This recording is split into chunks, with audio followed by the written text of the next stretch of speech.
Actually, nobody wants to wear that tag, widow.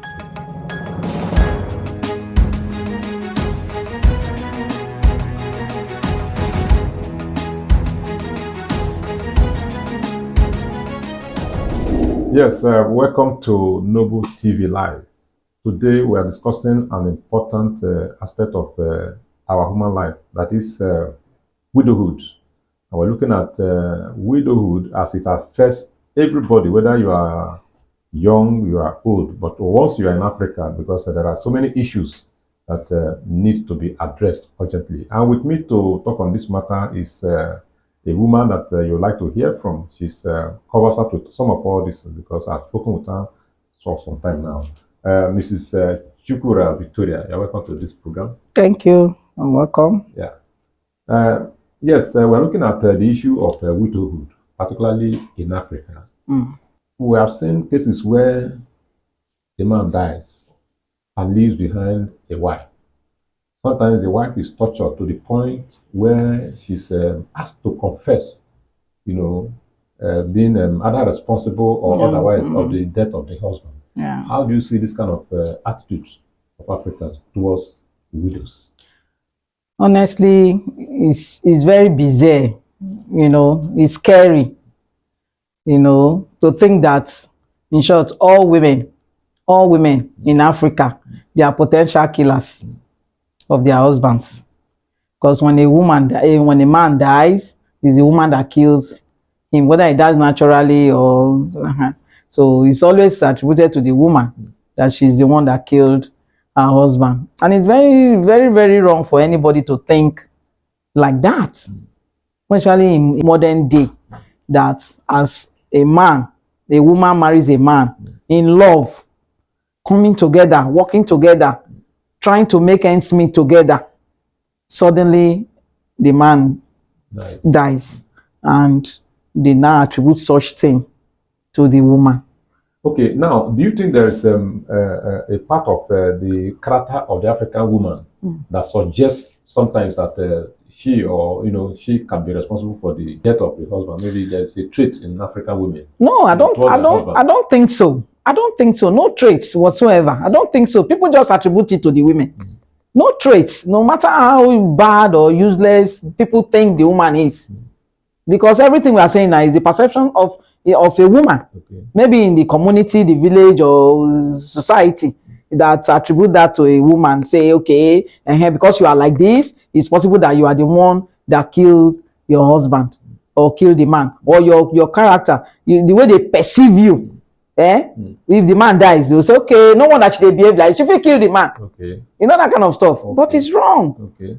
Now, if you find yourself in a position now in authority where somebody says, okay, let us know how we can, make our community better. Will you be in support of people who want to expunge this aspect of our tradition, or the tradition of these people who believe in this pattern? Will you want to be part of the people who suggest that this should be removed from the culture? Yes, honestly speaking, I'm looking forward to that time. If I'm equipped enough, I will even champion it, because it's terrible. Okay. It's just that women don't speak out about these things. Just like it's like rape too. They don't say it out because of this. Like if a woman is raped now, they will say, "Don't say it out. If you tell anybody, you will die, or I will kill you." Something like that. It's the same thing with this widow practices. They did it in such a way that it is that is segmented and cooked up. They box you into a corner. You, the widow, now they box you into a corner that you don't interact with anybody. You cannot even complain to anybody, because the way you find yourself or the situation at hand, you don't even know who is your friend and enemy to even ask what is the next line of action. Okay. Now, away from that, now there is also an aspect that the people think is also inhuman. That is the aspect where a man dies and the surviving brothers, scramble for the soul of the woman, and the woman becomes one of the properties to be inherited. And maybe they say, okay, this one is willed to the first brother, that is the elder brother, and all that. Do you subscribe to that kind of arrangement where a man dies and the widow he leaves behind gets to marry somebody from the same family? As I'm talking to you now, I am a victim of that. You understand? Because I lost my husband 5 years ago, Wow. and this issue came up. Come and marry from the family. After going through the torture of losing the husband, And, the keeping you torture on of- one side, Yes. the emotional torture, and the way they come to talk to you, because their mindset is that you have killed your husband, so you are a killer. So they have to treat you like an animal, Yeah. not a human being. No. Yes. They will treat you like that because they say you have killed your husband, and the husband that you killed is your brother. Why will you kill your husband? You cannot even defend yourself. You have no explanation.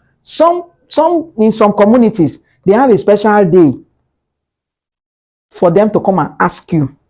They will bring you out from that room. So They fix a day that they will come and ask you what happened to their brother.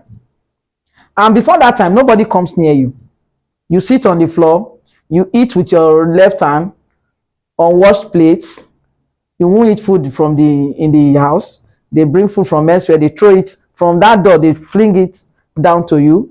Then if you want them to give you food, you see, throw the plate back. Nobody touches you. Nobody comes close. They say you are with the spirit of your husband. Okay, and yet somebody will want you to marry somebody from the same. Good. Yeah. That's the most irritating thing to even say. But they do it with pride. And you also see that it is even the women that are champions of all these things. Okay, so again, now, if you have your way, you find yourself in an authority, will you like also to expunge this from the tradition? Of course. People? Yeah. Of course. So generally speaking, because we'll have to conclude now because of time. Yes. Widows in Africa, especially, do you see many of them as also people who are comporting themselves in manners that people will also respect them? Because I will hear sometimes you see in organization where they say if you know you're a widow, they come out. Even the people who have not lost their children, Their husbands will come out to say they are widows because they realize that the widows are specially treated, and therefore even some women also they take pride in saying they are forming an widows. association of widows. Kiridi, like some of the people from one side of Nigeria. So what would you say to the conduct of that group now, their itinerary need to be looked into. Okay. Because actually nobody wants to wear that tag widow. Okay. No sane woman want to wear that tag. It's so, when you even hear, it's so painful. That's when they call you like that. Nobody want to be introduced as a widow. Okay. But this group of persons that you are talking about forming themselves, they have an agenda. And so I'm saying that the agenda need to be looked into. Okay. If you are forming this widow thing, for example, now for empowerment, because actually some women, when their husband died, they find themselves in a very terrible situation. They have children to take care of, to feed, go to school and all. They need help. Yeah. When you see them, you too, you know they need help. Yes, okay. So that kind of thing, if this group of women are championing the cause of this kind of women, it's okay. Okay. It's very okay, because sometimes when the governor or the governor's wife want to do, they look for these women to empower them. It's very, very okay. But for them to come together to, I don't know, maybe to exploit other avenues of In the name of widow, that is exploitative. It's very, very wrong. Okay, this is where we're drawing the curtain Very now on this topic, the challenge of widowhood in Africa, particularly in Nigeria. Don't just end there. Like, share, and comment on this issue so that other people can also learn from your own contribution.